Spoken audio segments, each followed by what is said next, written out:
She kept her lover hidden in the attic for a decade, and when her husband found out, it ended in murder. Wahlberger Osterreich was the kind of woman whose name alone should have raised suspicion, but the real story wasn't in the name, it was in the attic. Born in 1880s Germany and raised in Milwaukee, she married Fred Osterreich, a wealthy apron factory owner. By all appearances, they were the classic American success story: big house, big business, big secrets.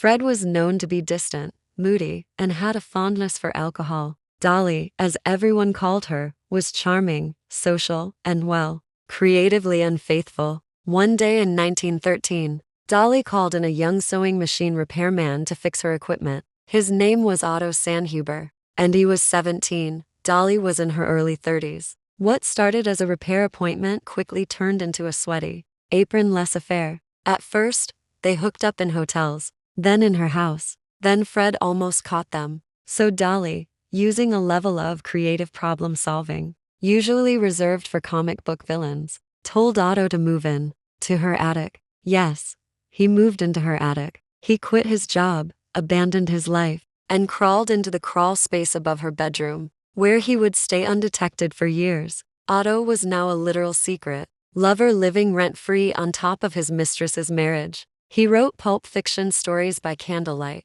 and crept around the house during the day, while Fred was at work. The only person who ever saw him was Dolly, and she kept him fed, clothed, and romantically occupied. When the couple moved to Los Angeles in 1918, Dolly made sure their new home had an attic too. Otto came along, of course, smuggled like cursed attic Tupperware. The arrangement continued until one fateful night in 1922, Dolly and Fred got into a screaming match loud enough that Otto heard every word through the floorboards. Convinced Dolly was in danger, Otto grabbed one of Fred's pistols because yes, this woman stashed multiple guns in the house and stormed downstairs. In the chaos, he shot Fred 3 times. Fred died on the spot. Now the secret attic man had committed murder. To cover it up, Otto and Dolly staged the scene to look like a burglary. Otto took some items, locked Dolly in a closet from the outside so she'd look like a victim, and disappeared right back into the attic.